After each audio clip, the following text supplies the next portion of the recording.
I would not want to live in a world without trees. I don't think I can imagine a world without forests. Without any trees, we would all be very hot and we wouldn't have any air to breathe and any shade to rest under.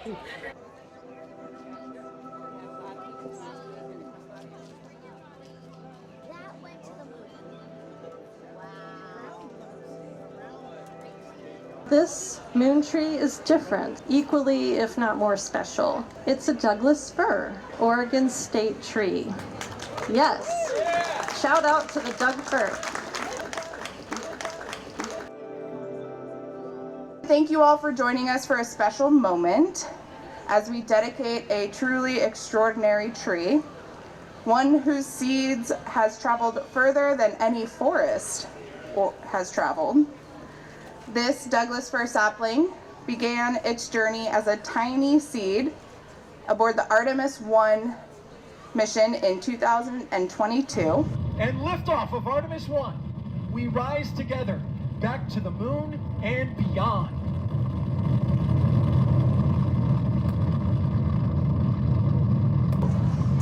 It traveled 1.4 million miles in 25 days, 10 hours, 53 minutes, and I think around 42 seconds. It was then planted and grew and carefully nurtured by our partners at the United States Forest Service before making its way to its home here at World Forestry Center. This journey of the tree represents dedication, curiosity, and stewardship that connects people to forests across generations. In Oregon, we are privileged to live with trees and see how much they help our community, and just being in nature is very rewarding for me and for others throughout our state and throughout our community. Today we are honored to celebrate this moon tree as part of the U.S. Forest Service's Forests250 initiative and to celebrate World Forestry Center's 60th anniversary year. If you think about it, forests and outer space, they do have a lot in common. They are both places where you can look up and dream. They're vast and they're full of possibility for discovery and adventure. The Forest Service and space, likewise, have something in common. So in 1971, an astronaut named Stuart Roosa carried seeds to the moon, tree seeds to the moon. Stuart was a smoke jumper, a Forest Service firefighter who parachuted into burning forests to help put out wildfires. So when the Forest Service asked him to take seeds into space, it was full circle. A Forest Service firefighter connecting trees with the moon. So when those seeds came back, the Forest Service grew them into trees and planted them all across the country, and they became the first moon trees. Oregon, by chance, is home to several of those trees. They can be found at the state capitol, at Oregon State University, the University of Oregon, and also at the Siskiyou Smoke Jumper Base, where Russo once worked. So we're dedicating this tree in a very special year also. This is the year America turned 250, and through the Forest Service's Forests250 initiative, we're celebrating the part forests have played throughout the history of our country. I have had a deep love for the outdoors and nature since I was very young, and I would say it runs in my blood. I have a grandfather who was a logger in Wisconsin. He worked in the winter even. I remember some of his stories about having to do hard work in many feet of snow as a logger in the forest, as a forester in Wisconsin. And so for me, that has really served to teach me the importance of a strong work ethic, and that the most challenging, hardest work give us the biggest rewards. And I've been able to find that with the U.S. Forest Service, in that I always find challenges and also with that great rewards of the incredible work that we do having an amazing mission to protect our country's public lands, to make sure that they are here for future generations. For 250 years, forests have helped this country grow in many different ways. The wood from our forests built the first homes and framed new towns. It laid the railroad ties that connect the country. Forests give us so much more than wood. If we think about trees in the universe, there's more gold, there's more silver, there's more copper in the universe than there are trees. Trees are an extremely rare resource. And so we need to make sure that we continue to provide for them by continuing to make sure that we take care of our forests. Forests provide wood that basically makes everyday life possible. So I would say it's renewable. I would say renewable because it's a renewable resource. Trees complement the human lives. I think without trees, man will have limited number of years to live. There wouldn't be a world. Without the trees, we wouldn't have birds, we wouldn't have insects, and the trees hold in the soil. So if we didn't have trees, we'd have erosion on the hillsides. Lived in a world without trees, I think it would be very unfortunate just because we wouldn't have air to survive, and many species, many environments, and many habitats would be affected by it just because they wouldn't have enough to survive overall. It'd just be very sad. They provide jobs that help rural communities thrive, and that's why, as special as this moon tree is, every tree matters.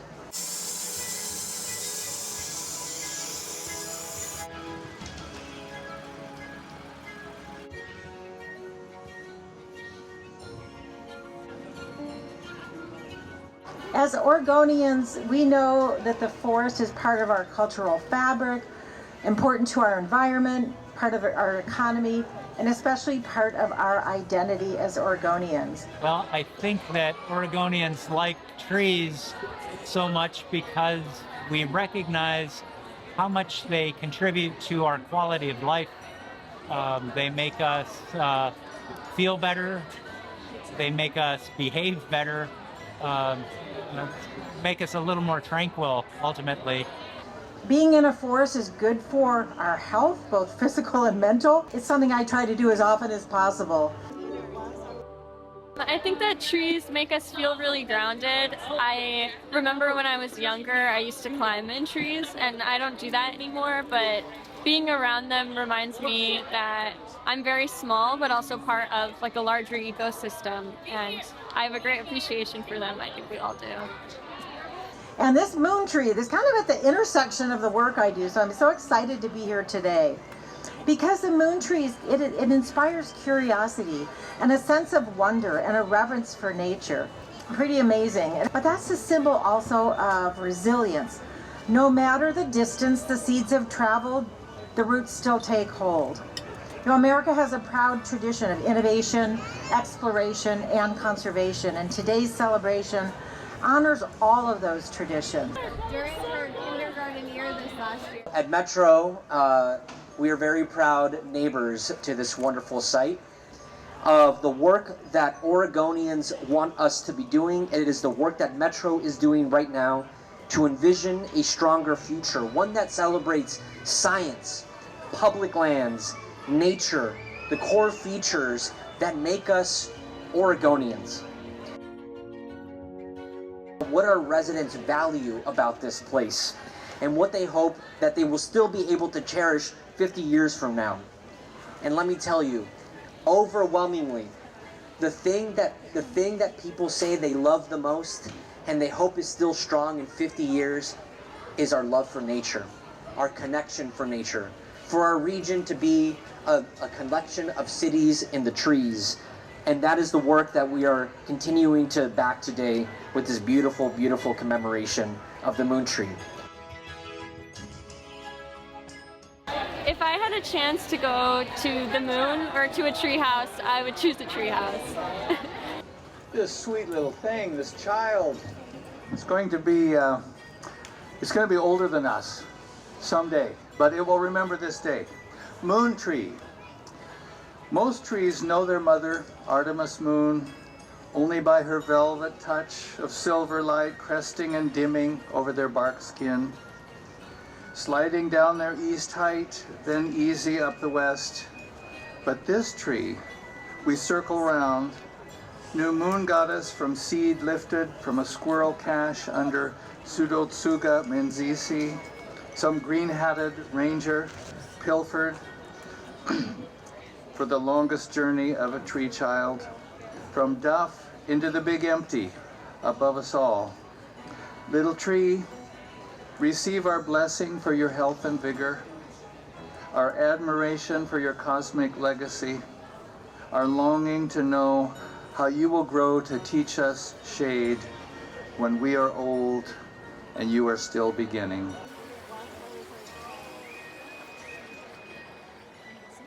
I know some of you may be upset about this, but we are not planting the tree today. It would be a dishonor to the tree to plant it in the middle of July. And so we will be planting it in December at another wonderful community day you are all invited to, called the Douglas Fir Appreciation Day. It is not simply, though, a dedication of this tree, and it's a celebration of exploration, conservation, and hope for our future. You know, we've been around for 60 years, and we have worked to create and inspire champions of sustainable forestry. What does that mean? It's about education, it's about experiences, it's about community. But it's not just about trees. It's about you, and it's about us. It's about the woods in our home, the air that we breathe, and the water we drink. I imagine the view of Earth that this tree had from space. It had to be amazingly beautiful, and yet so sobering. We are all in this together, and our forests are more important to us than ever. So today I invite you to learn more about forests, but also tell a friend or a family member. Come back. Continue to explore, be inspired, be challenged, and help us shape a healthier future for our forests and for our community. To this moon tree, may you grow strong, and may you remind us that even as we reach for the stars, we are responsible for the forests right here at home, for the next generation, and for at least the next 250 years.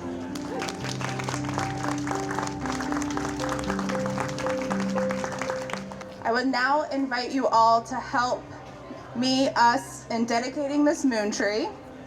May it serve as a symbol of exploration, stewardship, and hope for the future. May it remind us of our shared responsibility to the forests that sustain us and the generations who will follow us. Join me in saying, for forests and for our future. And now I will water the tree symbolically with some delicious Portland water from the Bull Run watershed.